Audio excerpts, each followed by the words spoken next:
How to fix blurry story on Facebook.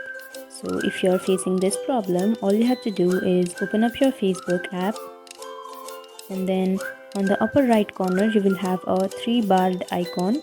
Tap on that, and here if you scroll down you will find a settings and privacy option.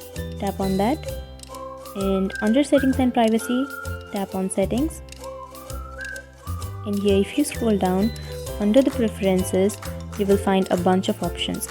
So tap on media, and here make sure that you have a tick mark on optimized option. So if you have a tick mark on data saver, then your videos will be like in reduced video quality, and you will be having that blurry story issue. So make sure that you have an optimized option. And then another way is to make sure that you have a stable internet connection.